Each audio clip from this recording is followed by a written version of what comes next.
to add to the discussion kanina, no, ito yung medyo interesting dynamic na hatid ni Brusco dito sa Minana Evos. Medyo exotic yung mga picks nila dito. Meron silang mga Ruby, meron nga silang mga ano pa, di ba? Meron pa silang mga Selena na nanggagaling dito. Pinantalo nila laban sa Blacklist International last season, and yun yung medyo mahihirapan na Smart Omega kasi for the side of the barangay, medyo static yung kanilang mga heroes. What I mean by that is parang yun na yun. Nakita mo na yung mga heroes na ginagamit nila kasi ito talaga yung mga signature.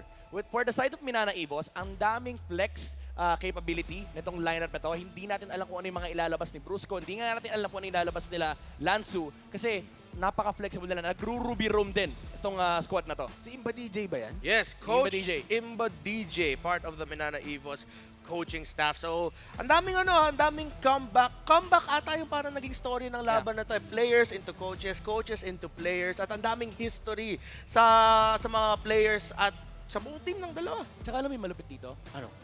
Nag-analyze si Imba DJ for Omega. Oo nga. Sa last season ba yun sa MDL? Amogus. May Amogus. I know you. I know you.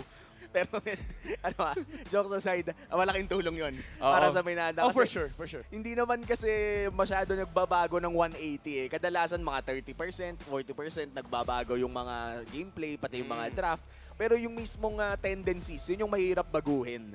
So kung hindi nagkakalayo ang tendencies ng Smart Omega nung time na nandoon si Imba DJ as analyst, ay medyo malaking tulong yun. Actually, hindi medyo malaking tulong talaga yun sa Minana dahil tendencies is a really big thing. Gusto ko rin lang banggitin kung ba't ang laking bagay ng tendency. Kung titignan natin ang ginawa ni alam ko medyo malayo, Kyrie, Fanny, during MSC, yung pinaka-latest, yung Fanny na yun, minsan nakakakill siya nang sa bush lang, yung hindi niya nakikita kung may tao ba doon o wala. And dahil yun sa kaalaman ni Kyrie, sa tendency. Alam niyang madalas nandoon sa bush or kung wala man sa bush nandito, kaya nililiparan na lang niya. Naalala ko yung sinasabi mo, yung sobrang nuanced ng laro ni Kelra. Alam niyo yung mga pinapwesto ng mga heroes. Lagi siya nagkakaroon ng snipe sa bush. Alright. Na, yung info parang, saan nang galing? Okay, sige, habol muna tayo sa mga nangyari sa draft. Nasa gitna na po tayo. Fanny, Kaja, Kadita at Diggy ang ban ng Minana Evos. Para sa Smart Omega, Edith, Paquito, Joy, and Lancelot. The picks are up. And kung hindi ako nagkakamali, ito ang debut ni X-Borg sa Season 12. Oh yeah, that's true. First time natin makikita si X-Borg, and this is gonna be on the side of Omega. Ang kinagandaan dito sa lineup ng Omega is gold lane lang. Actually, hindi nga rin eh. Kasi lahat to pwedeng jungler eh. And yung dalawa, si X-Port at si Fredrin, pwede mo rin i-flex sa XP. While on the side of Minana Evos, definitely sure na yung mga roles dito. They have a gold lane, they have a support, and they have an XP. Kulang sila sa jungle, kaya naman nagiging maganda rin yung set ng Phase 2 for the side of Barangay kasi tinanggal na yung Assassins, which is yung jungler. And bad trip si Naisu. Ngayon, kasi nakaban yung Gord. Narinig ko nga all the way doon sa kabilang desk. May nagreklamo, pero ito na yun. Hiningi natin, men. Dumating.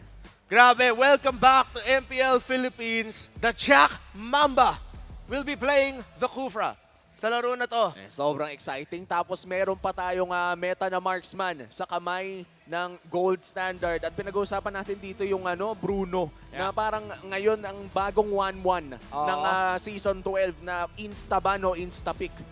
Ang bagong lason. And alam naman natin na, again, nabanggit natin kanina, si Kelra ay nai-utilize talaga ng Barangay. And I feel like this goes against what they're naturally is capable of, yung mga Omega timers. Kasi this time around, instead of playing for the late game, they're playing actually for early game kasi napakalakas ng protection nila dito kay Bruno, and that equates to Bruno just taking down towers. Pero may pampigil naman dito ang Minana Evos. Interesting lang kasi yung composition ng Minana Evos, if you look at it, medyo in contrast din sa lineup ng Omega. Sila naman yung late game this time around. Yeah, 4 protect 1, and actually I'm quite happy na as someone who really had a lot of respect for Domeng noong MPL Philippines Season 11 and up until now, nakita natin na malalaro niya yung Claude niya, and Claude was one of the best heroes he played with last season at isa sa mga rason kung bakit naging Pal Domeng siya.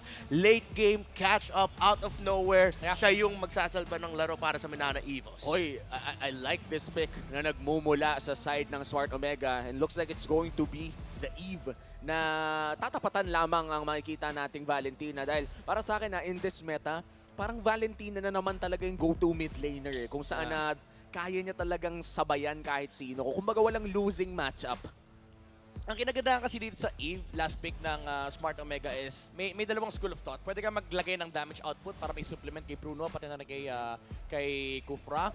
Kasi isipin mo pag Kufra kailangan mo ng burst. Pero again, they are playing for Kelra. They are playing for push setups. Ang kailangan nila dito is yung immediate crowd control. Meron silang pang zone with the Fredrin and the X-Borg. Ang kailangan nila is kapag pumasok ka sa territory ng barangay, literal nilalak yung gate sa likod. Tapos sasabihin nila, community service ka muna. Dalawang magkakaiba na lineup ang nakita natin pagkatapos ng draft. Audience prediction lamang para sa Omega. Pero walang duda, lalaban dito ang Minana Evos. Two contrasting lineups. Omega pwede mag-scale ng mabilis early to mid.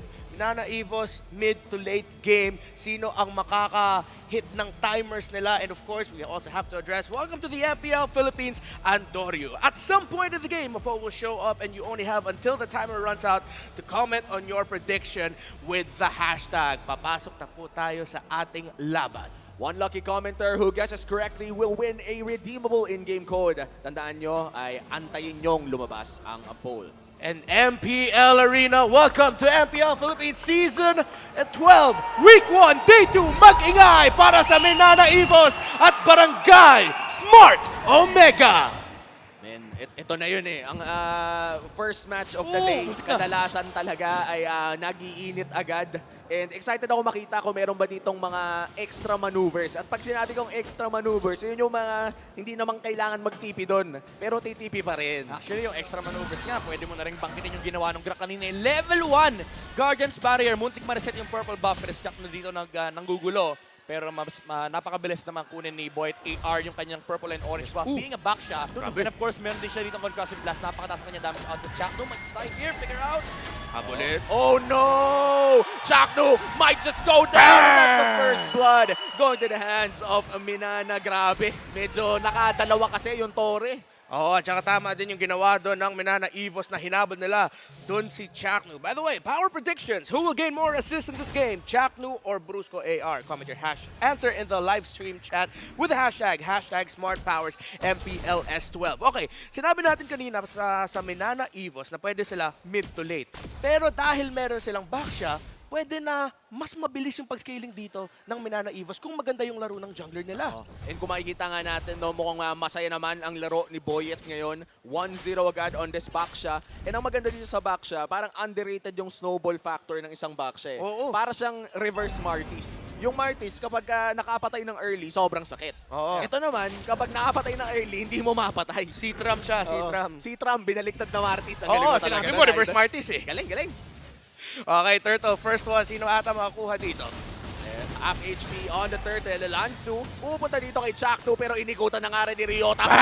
That's going to be another kill. At mukhang ang Turtle ngayon ay sisimulan na nga rin ito. Max, Oh my goodness. hindi siya makakatakas dito. Saglitan lamang dahil si Brusco naman ngayon ang susugod kay Ryota with the last insanity as well. Minana Evos ang makakalamang 1,000 agad-agad. This is very methodical approach coming up from Minana Evos. Napakaganda ng turtle control nila. Lansu AR jumping on the back line and nandun din yung wild charge para hindi rin maka-retry si Andorio. And this is just allowing Minana Evos to have a huge XP gap between their junglers. Level 4 pa lang si Andorio on the Fredrin habang level 6 naman si Baksha. And you'd think na parang hindi naman ganun kasama yung matchup na yan kasi kahit behind yung Fredrin, it's still a Fredrin. Having a Baksha, in comparison with Martis, si Baksha kasi mas nakakaikot sa mapa because of the mobility. And this will just allow more space for the Claude to farm up. Habang shutdown naman nila yung window na pwedeng magamit ng Omega yung lineup nila alongside the Bruno. Mukhang magiging ultra fast dito ang scaling ng Minana Evos. Nag-double lane na nga si Domeng. Pumupunta na siya sa mid lane para mas mabilis pa yung farm niya. At feeling ko hindi nga feeling ito yung totoo. Minana Evos, nagagawa na nila yung condition na kailangan nila gawin para sa lineup nila. Yeah, gusto ko lang isingit to kasi hindi natin nakita kanina, no? Pero di ba naka-Guardian's Barrier Yes. si Brusco AR no level 1? The fact of the matter is, ginamit niya yon para ma-delay yung mid-wave at ma-push kagad ni Valentina yung wave na yun para makuha niya yung level 2. Kaya nabigyan si Chakno kanina. Kasi hindi nila in-expect na mabibihan siya sa level and lumalaban kagad yung Valentina. Misses two things. That's a flicker and the ulti as well. At mukhang naipit pa ang isa. Lansu biglang nawala.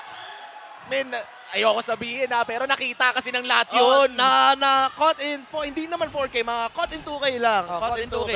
Tsaka first time in this game na hindi ganun kaganda yung latag ng Guardian's Barrier na pasama pa yun for Lansu AR. This does mean na may retaliation ng konti for Omega. Rondoryu. Chakno naghahanap ng set pero mukhang ayaw nilang saktan si Boyet. Brusco naman ata ang mapopoke lamang ng bahagya. Turtle, sisimulan na rin ng Omega.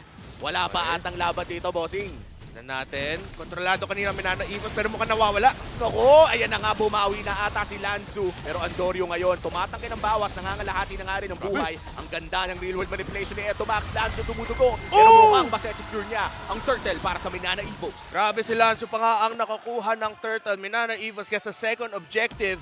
Kita nyo sa screen nyo, si Doggy, nandyan, nasa crowd. Dito sa MPL Arena. And right now, Omega, dahan-dahan sila nakakalaban muli sa aggression ng Minana Evos, pero kontrolado pa ang Minana Evos. Wag lang wala masyado yung control. Wag masyado maggigil. That's gotta be a big hit for Omega kasi habang nangyari yun, hindi na nga sila nakakontest ng Turtle. Again, nagsisnowball lang yung Golden XP difference. Naka-double wave pa si Doming AR. And yung window, again, mas mabilis sa grabe yung timing nung muntik na. Guardian's Barrier, muntik na. And ang ginagawa kasi ng Minana Evos dito, kinukuha lang nila yung atensyon nung Eve, pati na rin ng Kufra. At napakasakit na nga ni Andoryo dito. Brusco, makaka-survive naman ng... honestly, magre-regen naman yan. Eh. Bakit pa natin tinitignan? Still a very close game. 2,000 pa lang ang langang dito ng Minana Evos. So, dito naman sa Minana Evos, kita natin na maganda naman yung farm ni Domeng and mukhang pag meron silang isang ganap, meron silang sequence na gusto gawin, in sync naman yung mga galaw nila. Pero wow! Jack Mamba with a surprise! Pero hindi ata makakaisa ang Omega doon dahil may flicker pa naman si Goyong. classic Chapno, pero dito pa rin yung real world manipulation. That was blind, by the way. Oh, teka lang, si Lansu. Lansu, naghahanap ng away. Ryota going in with a last insanity at sumabog nga sa mukha ng Minana. Brusco naman ata mabibigyan dito ni Kelra at hindi nila itutuloy. Pero tignan mo naman si Domeng, trabaho lang, masipag na bata. Ito yung sinasabi natin kanina. Omega, this actually goes against their keys to victory kasi si Kelra, gusto nila na i-utilize pero hindi nila magamit. While Minana Evos is allowed to do what they want, yung split na ginagawa ni Domeng AR, alam niya na hindi niya kailangang sumama for two reasons. Number one, hindi pa ganun ka-capable yung Claude to main fight against sa line at Omega. Yes. Number two, hindi niya kailangan. Kasi once na umalis yung Bruno sa lane, libre siya basagin yung towers hanggat wala nagde-defend. Pangatlong turtle sa laro na to, sino ang makakakuha? Mukhang kailangan bumalik ni Kelra sa base muna. Lamang sa posisyon ang Omega pero mabilis na reset. Nagbabasa lang sila ng isa't isa sa positioning para sa turtle na to. At ito yung nakita natin pag sa laro, ang daming action sa gitna ng mapa. Masaya yung gold laners kasi madalas nagpupush lang sila. Ito, tignan mo yung ginagawa ng Minana Evils dito. Wala silang pake. Doon sa Turtle. Brusco, laki mo yung sarili mo dyan. Guardian's Barrier mo. Kukontest natin pag mababa na yung buhay. Turtle, sino nga ba makakakuha nito? Retry secured para dito sa backshot pero biglang may sumabog doon sa kabila. And that's Goyong AR going out pero tignan mo yung bawas ni Domeng doon sa likod. Eto, Max malapit na mawala pero hindi rin naman mamamatay pa. And Andoryu goes down as well pero nakakuha din dyan ng isa. Kailangan na atang tumakas ng Minana dito dahil nag-iinit na si Ryota at literal po yan nang babatoyan ng apoy. Literal na init ang binibigay dito ni Ryota para sa Omega. 3 turtles ang nakuha ng Minana Evos pero nakita natin na dahil nga sa pag-iba ng ability kits nila, kahit medyo behind ang Omega, kaya nila pumalag. Ang nagpahir dun sa Omega is nag-overextend ng konti si Claude. And pagbalik niya, sinalubong niya yung Fredrin, ensuring na may kill na mangyayari for the side of Smart Omega. And very important pa yung target na napatay kasi literal walang paki si Fredrin dun sa Purify ng Claude. As long as nandun siya sa harap niya, kalahati yung buhay niya, meaning maximum yung crystallized energy, maximum damage yung ampas ng Precious Wrath. Pero parang ang sakit na rin ni Domeng doon, no? Mukhang kamunti Oo, ka na sakit talaga si talaga. Eto Max.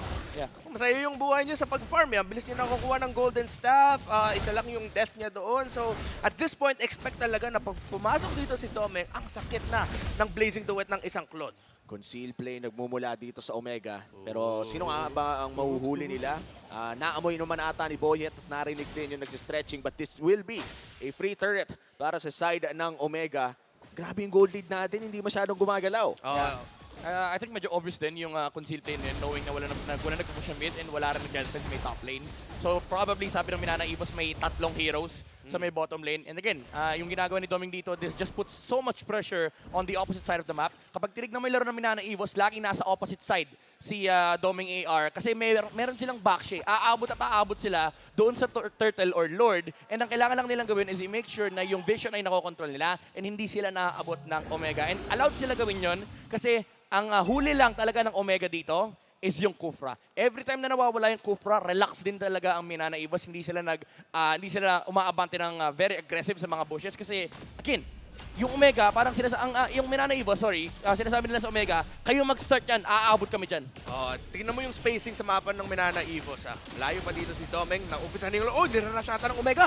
Chaknu, looking for the set. Nakahanap ng isa, pero mukhang may babagsak agad. Wala na agad si Lanzo at kalahati ng aboy ng Lord. But with the ultimate as well at nauubos na ata ang barangay. Kelra is down. At si Chaknu ngayon nagse-stretching ulit. Di tatama dito kay Domeng at si Domeng ay nakaka-free hit lamang. Look at the Domeng surprise. Ito na nga ata ang Pal-Domeng comeback. Domeng Nation! Akala na ng Omega sa kanila yung Lord, pero Minana Evos sabi nila, boost yan, sa amin yan. Pero tignan natin kung makakahanap pa ng espasyo dito ang Omega para i-contest ang Lord na to. At ito na nga yung kinikwento ko sa inyo kanina, pumupronta si Domeng inside that Lord pit. Malapit na rin mawala ang Firaga armor dito ni Ryota. It is a 3v3. Papasok sa isa. And here comes the Blazing Duet once again. Domeng AR, nakuha si Andoryu. At mukhang yan na nga ata ang Lord para sa Minana Evos. This is just a very perfect execution of the Lord Dance coming up from Minana Evos. And napakaganda rin ng utilization ng Claude, by the way. Hindi sila nagmamadali. Even though nanalo sila sa teamfight, buhay pa si Andoryu. And nakikita din ni Bruce, sabi, nare-report niya sa mga teammates niya, par, anong kapal nung crystallized energy, par. Kapag ginamit niya yung ulti retribution, kanya yan, par. Hintayin natin, makipaglaro tayo. And nung lumabit si Andoryu, unfortunately, nandun na rin si Lanzo AR. Nung nakita nila yung Fred Rin, hinarangan ni Brusco yung likuran. Effectively cutting down the exit. Tapos sabi ni Lanzo AR, penalty zone ka sa akin. Consistent at systematic ngayon ang Minana Evos. Yung parang lahat ng assignment nila papunta sa laban na to, natupad nila. Nagawa nila lahat. Yes. Si Domeng magfa-farm, magsisplit, yung rotation ng 4 na miyembro ng Minana Evos habang ginagawa yun ni Domeng, yung control sa mga objectives. It's, again, a pleasant thing to see. Nahanap ata si Brusco. Chaknu might just get this big play pero makaka-wild charge palayo. Going AR ngayon ay papasok na rin pero konting poke lang naman kay Chaknu mangyayari. That's the Kufra ult though.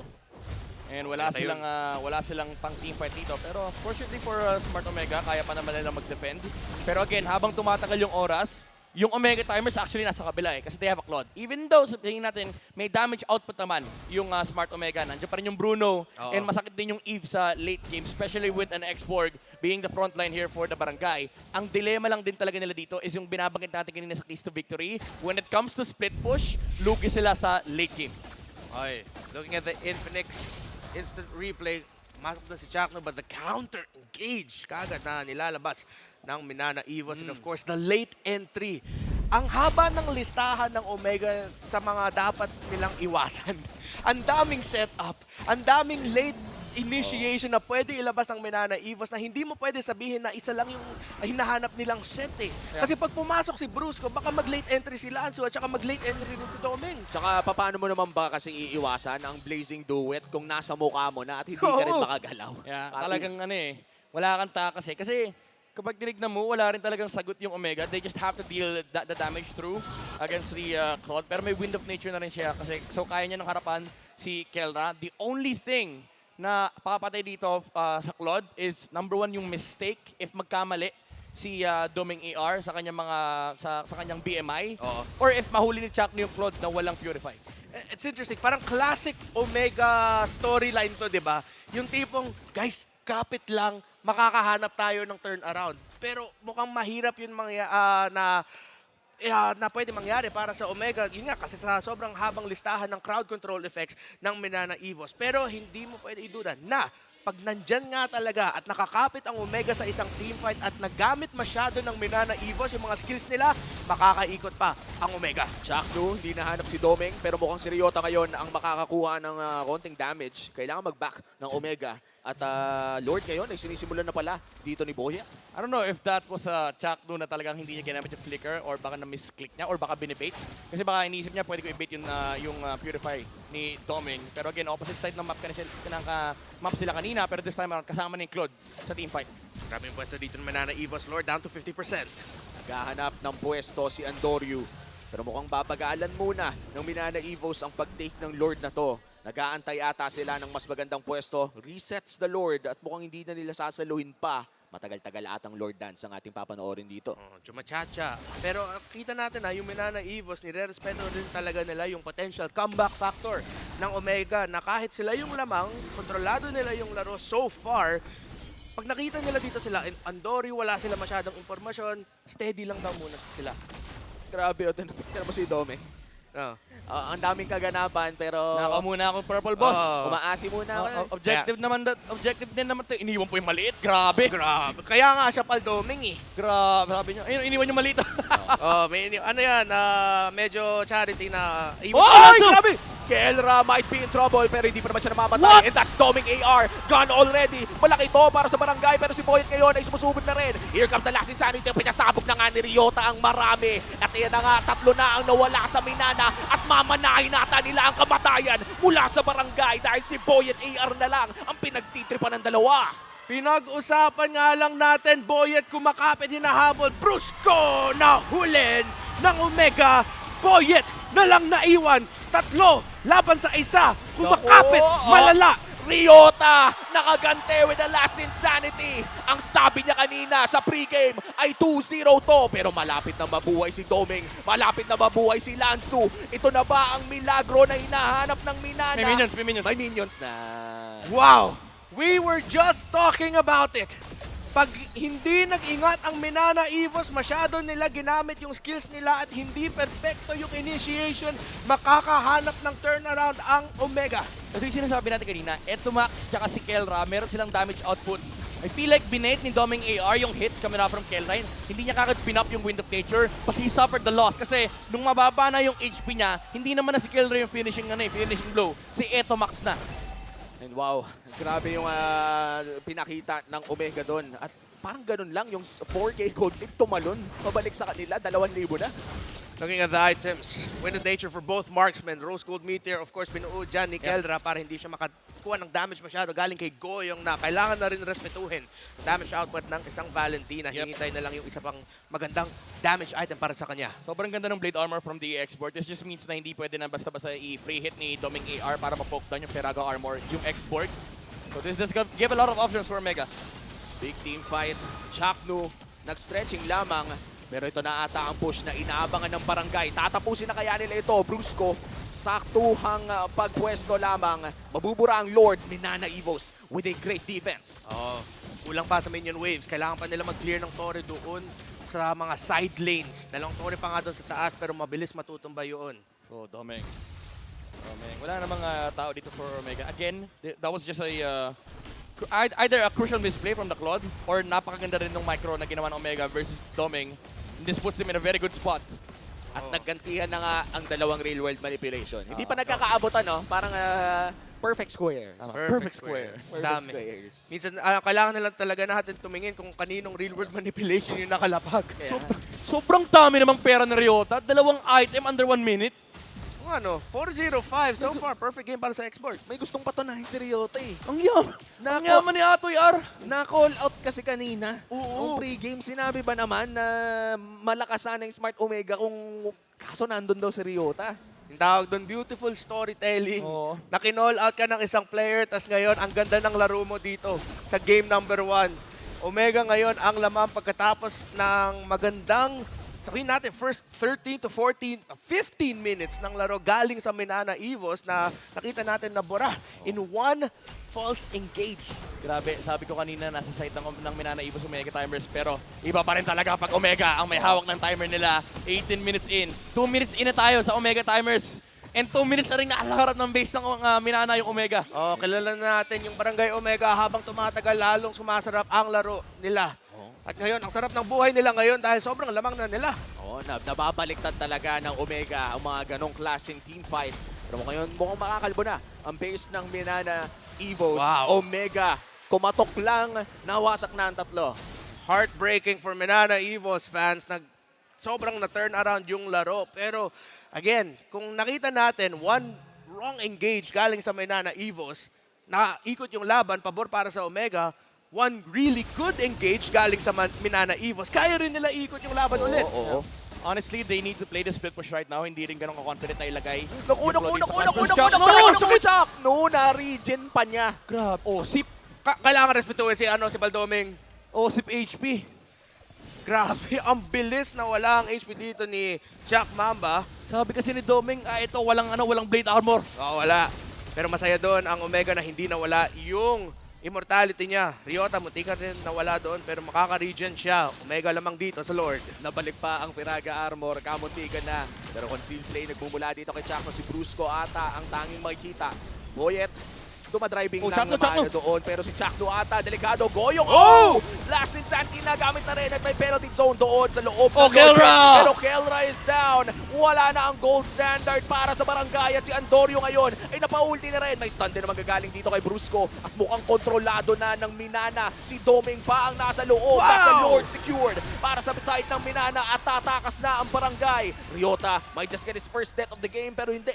Apat ang survivor ng Omega pero Lord ang mapupunta sa Minana. Grabe sila. So, ito yung ito yung literal focus sa goal eh. Wala siyang pakialam kung mamatay siya. Napakaganda nung paggamit ng penalty zone into flicker. Naabot niya si Kelra. He was forced to purify. He was forced to dash away. Kaya nasara ni Go yung AR yung gap. Number 1, meron na siyang double dash. Ginamit pa niya yung last insanity para magkaroon ng mini dash. And naabot niya si Kelra sa may bandang likuran. Effectively removing yung main damage dealer ng Omega. And sabi ng Minana Evos, okay na. Tapos na yung clash. Focus na kami sa Lord. Welcome to MPL Philippines S12 Lansu. Grabe yung pagpasok niya doon gamit ng penalty zone na mukhang Grabe. Nani? Omega, na-speechless ako doon sa pagpasok. Na-penalize eh. Na-penalize talaga eh. Parang balibaliktad tong laro na to eh. May minsan lamang Omega. Yung mga perfect XP laner moments, yung nagawa mo talaga yung trabaho mo na para maikot yung laban.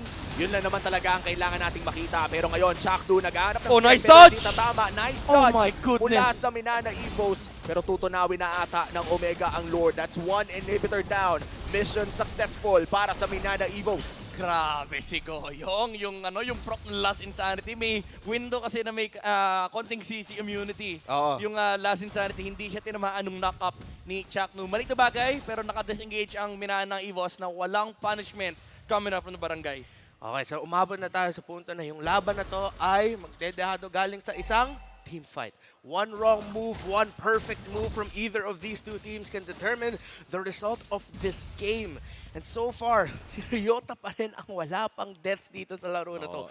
4-0-5. Ito yung pinag-uusapan natin no, na pag umabot na ng late game, isang team fight na lang ang magde-decide. Isang Lord na lamang. At kung titignan natin ang item builds at ng FWD Insurance ay talagang lock item na halos lahat. Yeah, meron na rin napakita mo na kanina yung yung mga lock item nila. Very important dito is yung insurance policy for the Claude na meron siyang Wind of Nature again to mitigate the damage output of Kelra. Pero nandiyan din yung mga immortality sa side ng Smart Omega. Ngayon may hawak na si Kelra, meron na siyang immortality, hindi na sapat yung double down close the gap na objective dito for Minana Evos na tatalo na ng penalty zone tapos i-burst. Kailangan makahanap talaga ng magandang Lord sa Minana Evos. That's why split pushing is gonna be really important here kasi hindi ganun kadali for Minana Evos na harapan yung Omega. Number 1 nandyan yung X-Borg and number 2 nandyan yung Eve. These two heroes are really good in Lord dances kasi nandyan yung slow, may true damage na nagagaling kay Ryota and may sustain. Tapos again yung nilalock ka sa isang box kapag lumabas na yung RWM. So kailangan mag-ingat na Minana Evos.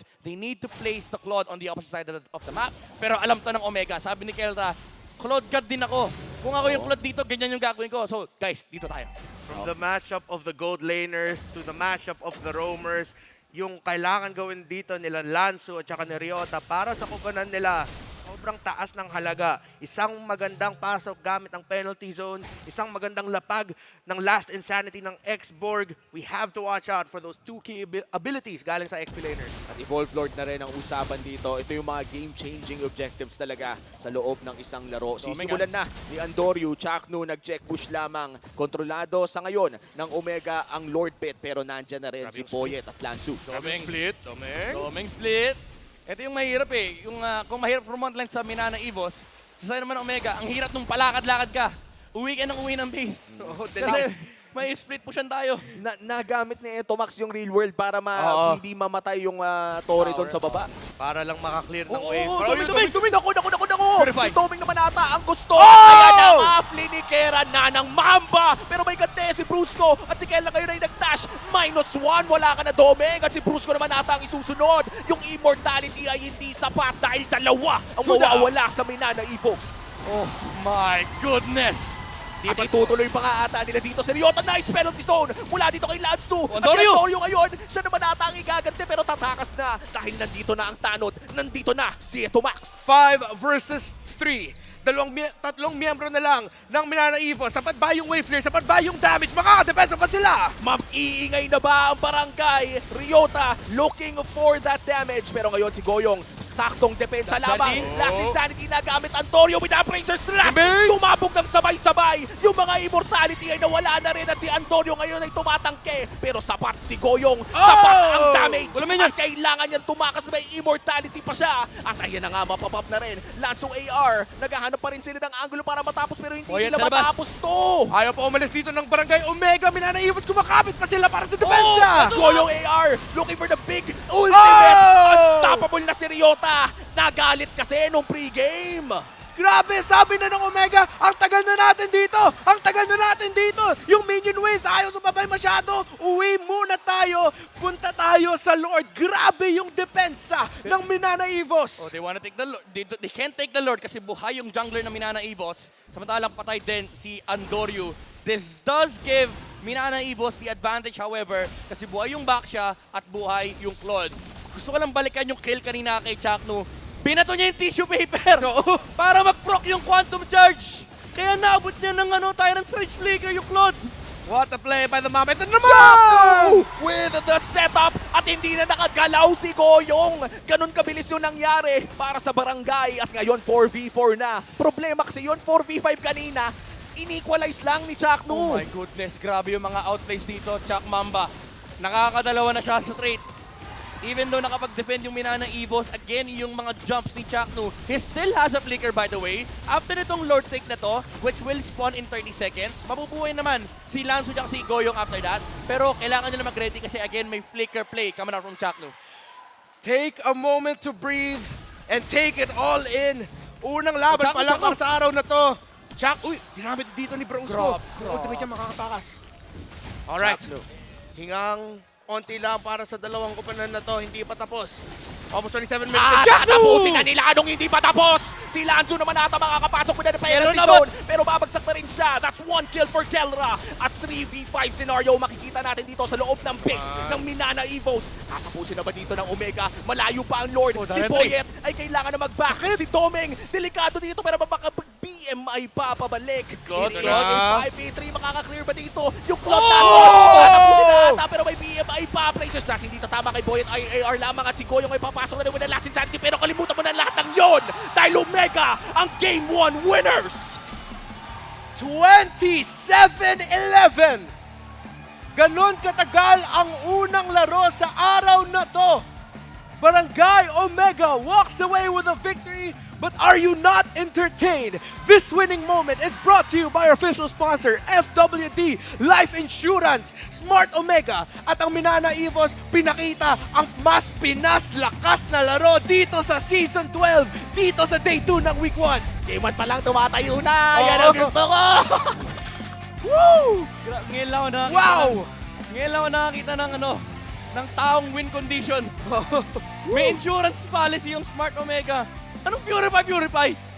Chak Mamba! Mukhang gusto pa natin huminga kanina eh. Okay. Tapos biglang sabi, Ito na!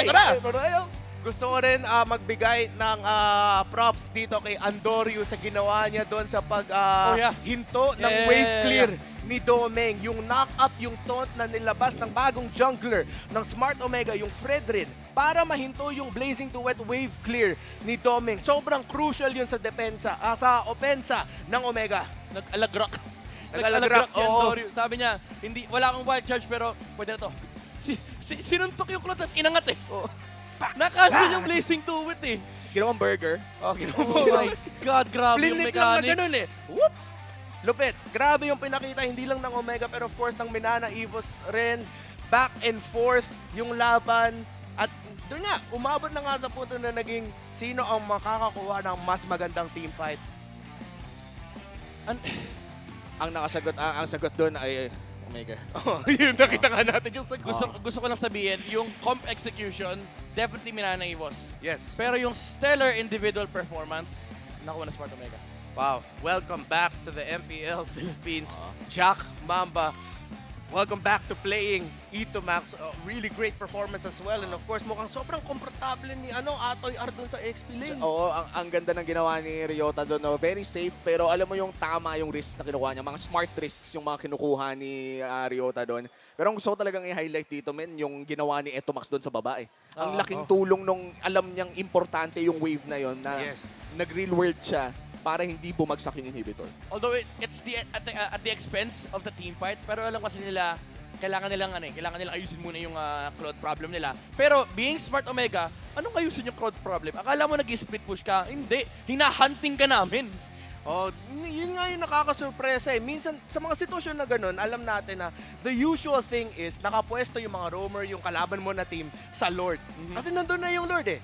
Yun yung hinihintay nila. Pero dito sabi ng Omega, kakainis na tong split push na to. Sige, kuhuli nga natin si Doming. Kasi may false sense of security. Yun, Dahil oo. hawak niya yung Purify. Sabi ni Doming, pag natalon ako dito, safe ako. Pero ang hirap kasing i-compute nung micro-mechanic play na ginawa ni Chakno. Alright, feeling ko excited na si Midnight dito himayin yung laban. Welcome to the Analyst segment brought to you by Midnight.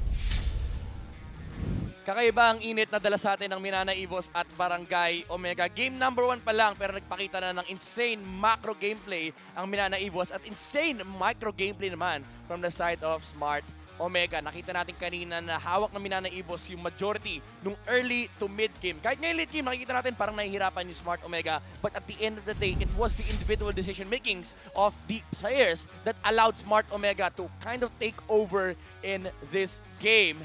Pero mga MVP dito sa game number 1 is none other than Atoy R. Hawak niya ang kanyang X-Borg 506. Didn't die in that game. And ang gusto kong i-highlight dito is yung kanyang adjustment. Normal na bumibili ng SQ1 sa X-Borg. Alam niya ng mga prominent explainers kasi habol mo rito yung slow na nabanggit natin kanina na nagka-coincide with the Eve pick ng Smart Omega. Pero siya kasi yung pinakamatinding frontliner na hindi kayang labanan ng Minana Evos. Even though sabihin natin merong ang poke damage na nanggagaling mula kay Claude, yung kanyang pag-purchase ng Blade Armor made him untouchable from Minana Evos. Although nabibigay niya yung Last Insanity dito kay Goyong AR, ang kailangan lang kasing isipin dito ni Ryota is i-make sure din niya na yung gamit ng Last Insanity niya towards the backline is gonna prevent Minana Evos from dealing further damage over Smart Omega. Perfect record siya dito, 506. Yung kanyang uptime, him being alive 100% in this game is what allowed Omega to be able to pull off this kind of comeback. Kasi siya din talaga yung additional frontline for the Fredrin para makahanap din ng playmaking room dito si Kelra. Pero Minana Evos, they did a fantastic job on the early game. Again, sinasacrifice nila minsan si Lanzo AR for the benefit of getting vision and again yung catch dito kay Kelra para ma-close nila yung gap para mapatay nila yung Claude. Kasi again, may certain advantage na hawak ang Minana Evos dito sa kanilang composition. Once na ma-close na yung gap, may enough damage output sila para patayin si Kelra. Pero ito yung crucial moment, 15 minutes in, na nahuli dito si Doming AR. Hindi niya ginamit kagad yung kanyang Wind of Nature, napababa yung kanyang buhay, and naging enough yung kanyang HP bar for Etomax to take him down. Ito yung number 1 false sense of security dito na na-experience si Claude. And sumunod dito yung huli ni Chuck Mamba. Again, hindi mo na makakalculate to. Talagang si Chaknu, signature play niya to. Omega, akala ni Doming AR na makakapag-split push siya, meron siyang Purify, hindi siya basta-basta mahuhuli, pero tinapon yung tissue paper, prinok yung Quantum Charge, and ginamit yung kanyang Flicker ulti para mahuli yung Claude. These plays are what allowed Smart Omega, again, to have this kind of fantastic comeback against Minana Evos. Gusto ko na din i-highlight dito si Kelra at si Ryota. Ang daming beses nila nagpalit ng item actually. At one point, bumili ng Bloodless Axe si Ryota, binenta niya, sabi niya hindi niya trip. Bumili siya ng War Axe. Si Kelra dito, bumiling Athena at one point, sabi niya, ayoko na mamatay, bibilang ko Athena, bibilang ko Immortality, bibilang ko Rose Gold. Pero after mamatay yung mga proper heroes on the side of Minana, nung wala na rin si Doming AR, wala na si Lanzu, wala na si Goyong, doon na siya nag-full damage build. And again, saksakan ng daming damage ang Bruno. Hindi yan tulad ng ibang marksman. Pagdating late game, ay medyo nagpo-fall down yung kanyang damage. Bruno deals a lot of damage, especially naka-assassin emblem pa siya rito. And yung tenacity, yung konting survivability versus these pokes and burst damage coming up from Minana Evils, crucial yan. Kasi kahit sabihin natin, he is sitting at 1 or 5% HP, as long as maproc niya yung Wind of Nature, hindi siya kayang hawakan ni Doming AR. Pero looking at the team fight statistics here, eto Max, 100% kill participation on the Eve. Ito yung pinag-uusapan natin kanina during the drafting stage. Ang kailangan lang naman kasi ng Omega is supplement for Kelra. Basically, siya yung nagsara dito ng composition ng Omega. Nag-solidify rather ng team fighting capabilities ng Omega versus Minana Evos. And of course, yung slows coming up from both the X-Borg and the Eve, preventing Void, AR, and Lanzo from really reaching the backline. Although, may mga times na talaga nakakapasok sila. Pero again, it was a problem at one point